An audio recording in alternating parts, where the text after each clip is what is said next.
But we'll start with the players that we couldn't really break down. We talked about it on the stream, Booner, me and you, when they took Giovanni Manu and Sione Vake and Makai Wingo and Christian Mahogany.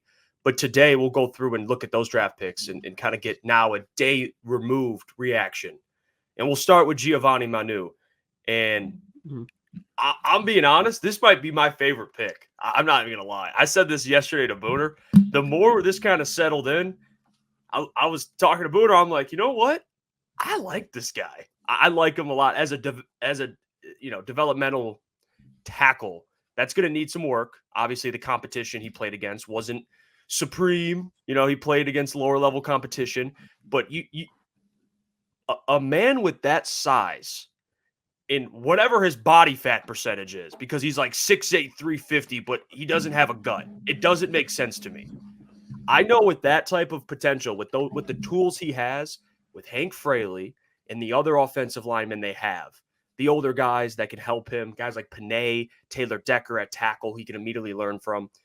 I like his upside a lot. And even Brad said he's more of a 2-3 years away kind of guy. Yes. Similar to Broderick Martin. And I know Lucas That's what I was about to say, Joe.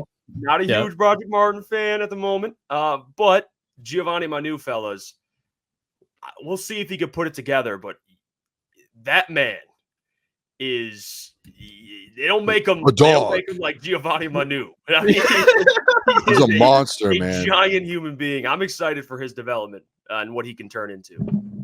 No, and he's a genetic freak, and it's interesting to see what he's going to do because you look at a guy like Panay, and he's so athletic, and you look at a guy like Taylor Decker, and he's more of the power type of dynamic. So when you look at that, he's going to have two different ways to develop, and he is athletic as is. So it is in that Broderick Martin as far as the development.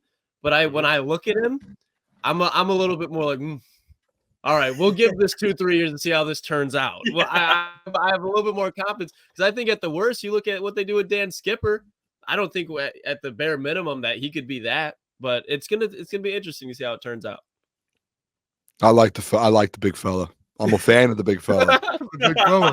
I love it. Dude, yesterday when we got drafted, I said, and this is, and Jeff, I showed you some people are like, oh, Booner, why are you saying he's Taylor Decker's replacement? Taylor Decker isn't going to be a Detroit Lion forever. He's going to retire at some point. If you have a guy that's an athletic freak and that size that you can draft him, have him for 4 years, and even if Taylor Decker's here the next 4 years, once his time comes up, you sign this man to another deal and you extend him, and that's the guy that takes over for Taylor Decker, and he learns under Panay Sewell, Taylor Decker. I mean, fellas, Hank Fraley's going to have this dude just absolutely ready to roll. There's not a defensive end in the NFL that's going to be able to man up one-on-one and be able to move him. Now, that's where, because playing in the CFL, it's probably lower competition than MAC. If we're not CFL, college, where'd he go? British Columbia?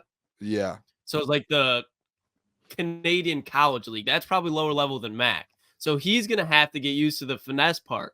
But as far as a power tackle, if he just tightens up a couple things, he's going to definitely need multiple preseasons, multiple regular seasons just to sit and develop. But I like the project. I like the project a lot. Yeah, it's intriguing what he can turn into. I mean, how they utilize Dan Skipper and what Dan Skipper's meant to this team. There's no way you can't convince me Giovanni Manu can get something out of him. Somehow, some way, that man's going to get something. He's going to be playing somehow. Yeah. There's no way. I mean, you put him in motion. Going to Panay's side. Panay and Giovanni Manu. And Jahmyr Gibbs running behind him. Jahmyr Gibbs running the football. Oh, my gosh. Okay. That's scary. You're a corner. Let's just go corner for the sake of, fear. And you're looking up, and you're seeing these two massive human beings. They're paving the way. It's incredible. I like the draft pick. It was all for upside, clearly. Big fan. He could put it together. I think Giovanni Manu can be special. There was people, too, who were like, oh, he's too big. He's not going to be able to move. No, go watch his film. He might be 6'8". I think people were just. Go ahead, but I didn't mean to cut you off. No, I just people were just looking at his size and don't even look at his film. And I mean, the man's athletic.